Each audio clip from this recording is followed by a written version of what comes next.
Class 12 modern computer application semester 3। আজকে তোমাদের unit 1-এর part 3 class.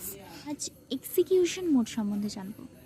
তো তার আগে বলি, আমি কিন্তু গুহপালের বইটি ফলো করছি, অ্যান্ড তোমরা যে কোনো বই ফলো করতে পারো। তো এক্সিকিউশন মোড এটিকে দুটি ভাগে ভাগ করা যায়, এক ইন্টারাক্টিভ মোড, দুই স্ক্রিপ্ট মোড। আগে এটা আমরা বই থেকে দেখে নিই, তারপর নোটস। ওকে, তো ইন্টারাক্টিভ মোড কি?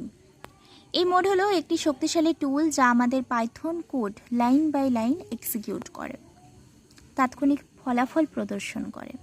এবং এই মোডে আমরা তিনটি গ্রেটার দেন চিহ্ন বা সিম্বল যুক্ত একটি প্রম্পট দেখতে পাই, এবং এই প্রম্পটে পাইথনে কোনো কোড লিখে এন্টার দেওয়ার সাথে সাথেই কিন্তু কোডের ফলাফল প্রদর্শিত করে। পাইথনে ইন্টারাক্টিভ মোডের দুটি ইন্টারফেস রয়েছে, একটি পাইথন আইডল সেল এবং কমান্ড প্রম্পট। ইন্টারাক্টিভ মোডের কিছু উদাহরণ নিচে দেওয়া হলো। তো দেখো এখানে কি বলেছে, এই যে ইন্টারাক্টিভ মোড যেটা, এটা কিন্তু লাইন বাই লাইন এক্সিকিউট করে, এবং এটা লেখার জন্য আমরা তিনটে গ্রেটার দেন চিহ্ন ইউজ করছি। এবার যখনই আমরা তিনটে গ্রেটার দেন চিহ্ন ইউজ করছি, তখনই আমরা ওই ফ্রন্ট পেজে যা লিখবো তাৎক্ষণিক কিন্তু ফলাফল পেয়ে যায়।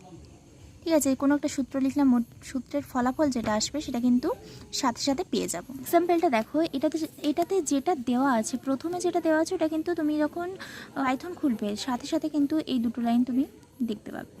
এরপরে এখানে তুমি সূত্রের মতো যেটা লিখবে, যেমন এখানে হ্যালো ওয়ার্ল্ড লেখা আছে, হ্যালো ওয়ার্ল্ড অবশ্যই তিনটে গ্রেটার দেন চিহ্ন দেওয়ার পরে তারপর হ্যালো ওয়ার্ল্ড যখনই তুমি লিখছো, ওকে, তারপরে এন্টার প্রেস করলে কিন্তু এটা তোমার আউটপুট, মানে এটা প্রদর্শিত হবে অ্যাকচুয়ালি।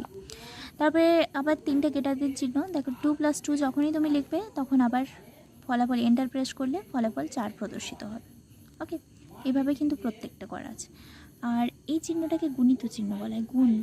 ওকে, কম্পিউটারে এই চিহ্নটার মাধ্যমে গুণকে বোঝানো হয়। ইন্টারাক্টিভ মোডে ব্যবহার করে দ্রুত কোনো কোডের পরীক্ষা নিরীক্ষা করা যায়, এটা মনে রাখবে। ওকে, এরপরে জানবো স্ক্রিপ্ট মোড। স্ক্রিপ্ট মোডটা তাহলে কি? পাইথন প্রোগ্রামিং ল্যাঙ্গুয়েজ প্রোগ্রাম লেখা, প্রোগ্রামকে সংরক্ষণ করা, পরিবর্তন করা সহ বিভিন্ন গুরুত্বপূর্ণ কাজের জন্য ব্যবহার করা হয় আইডল এডিটর বা স্ক্রিপ্ট মোড। তো আইডল সেল এর কমান্ড লাইনে তিনটি গ্রেটার দেন চিহ্ন, কোনো স্টেটমেন্ট বা প্রোগ্রাম লিখে এন্টার কি চাপার সাথে সাথে সেই স্টেটমেন্টের ফলাফল প্রদর্শন। তাই অনেক সময় ভুলবশত কোনো স্টেটমেন্ট বা কমান্ড টাইপ করলে এর এরর বা প্রদর্শন করে, কিন্তু স্ক্রিপ্ট মোডে তা হয় না। স্ক্রিপ্ট মোড এর আগে প্রোগ্রামকে নির্দিষ্ট নামে নির্দিষ্ট ড্রাইভে সেভ করতে হয়, তারপরে প্রোগ্রাম রান করতে হয়। এই প্রক্রিয়া দুটো ভাগে ভাগ করা যায়। তাহলে আমরা যেটা দেখেছিলাম, যেটা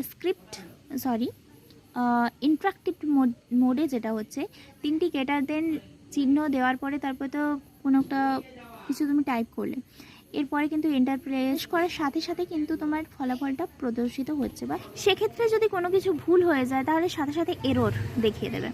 কিন্তু সেটা স্ক্রিপ্ট মোডে কিন্তু ওরকম কোনো সিস্টেম নেই। স্ক্রিপ্ট মোডে তুমি যদি পেতে চাও তাহলে তোমাকে কিন্তু দুবার ওটা সেভ করতে হবে। ফার্স্ট নির্দিষ্ট ড্রাইভে সেভ করতে হবে, নির্দিষ্ট নামে সেভ করতে হবে।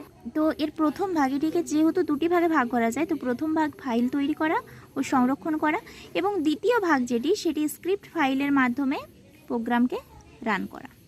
নোটে কি লেখা আছে? ইন্টারাক্টিভ মোড কি? পাইথন চালু করার পরে প্রথম যে উইন্ডোটি প্রদর্শিত হয় তা হলো ইন্টারাক্টিভ মোড। প্রথম পাইথন চালু করার সাথে সাথেই যে ওই যে দুটো লাইন লেখা আমি তোমাকে দেখালাম বই থেকে, তো ওইটাই হচ্ছে ইন্টারাক্টিভ মোড। ওয়েলকাম মেসেজ, তিনটি গ্রেটার দেন চিহ্ন দেখা যায় সেখানে, তুমি যা লিখবে তার আগে কিন্তু তিনটে গ্রেটার দেন চিহ্ন হয়ে যাবে, তারপরে এন্টার প্রেস করলে ফলাফল প্রদর্শিত হবে। আর এর বৈশিষ্ট্য কি? সরাসরি কমান্ড প্রদান, দ্রুত কার্যকর, মানে লেখার সাথে সাথে এন্টার প্রেস করলে ফলাফল পরিলক্ষিত। এরপর সংক্ষিপ্ত কোডের জন্য সুবিধাজনক। দেন স্ক্রিপ্ট মোড। স্ক্রিপ্ট মোড কি? এটি ইউজ করে একটি ফাইলে একাধিক লাইন ব্যবহার করে কোডগুলোকে লেখা যায়, পরবর্তী রূপে এগুলোকে কার্যকর করা হয়। বৈশিষ্ট্য কি? ফাইল ভিত্তিক এক্সিকিউট করে, .py এক্সটেনশন সহ সেভ করা হয় ফাইলের মধ্যে। বড় প্রোগ্রামের জন্য এটা উপযুক্ত। প্রোগ্রাম সঞ্চয় ও সম্পাদনা। আচ্ছা, ইন্টারেক্টিভ মোড যেটা, এর একটা অসুবিধা আছে, এটা কিন্তু ভবিষ্যতের জন্য সেভ করা যায় না। ঠিক আছে, এটা একটা অসুবিধা। এটা কিন্তু করা যায়, এটা করা যায় না। এখানে আমরা পার্থক্যটা দেখলে বুঝতে পারবো ইন্টারেক্টিভ মোড আর স্ক্রিপ্ট মোড। তোমার কাছে যে কোনো বই থাক না কেন, সেই বইতেই কিন্তু পার্থক্যটা রয়েছে। ওকে, তো ইন্টারেক্টিভ মোড এবং স্ক্রিপ্ট মোডে পার্থক্যটা দেখো। পাইথন ইন্টারেক্টিভ মোড ফার্স্ট পার্থক্য, পাইথন প্রম্পট 3টি ক্যাটার চিহ্ন ব্যবহার করে সরাসরি পৃথক পৃথক কমান্ড বা এক্সপ্রেশনগুলিকে চালানো যায়। আর স্ক্রিপ্ট মোডের ক্ষেত্রে স্ক্রিপ্ট বা ফাইল .py ব্যবহার করে প্রোগ্রামের কোডগুলোকে একসাথে পড়া যায় ও চালানো যায়। 2 নম্বর পয়েন্ট, ইন্টারেক্টিভ মোড কোড সঞ্চয় করা যায় না। ওকে, ভবিষ্যতের জন্য যে সঞ্চয় করে রাখবো তেমন কিন্তু করা যাবে না। ফলে একই কোড চালাতে চাইলে আবার সেটিকে পুনরায় টাইপ করে রান করাতে হয়। আর স্ক্রিপ্ট মোডে কিন্তু উল্টো, সম্পূর্ণ উল্টো, মানে অর্থাৎ এখানে কিন্তু কোডকে সঞ্চয় করা যায়, ফলে একই কোড চালাতে গেলে সেটিকে পুনরায় আর কোনো টাইপ করতে হয় না।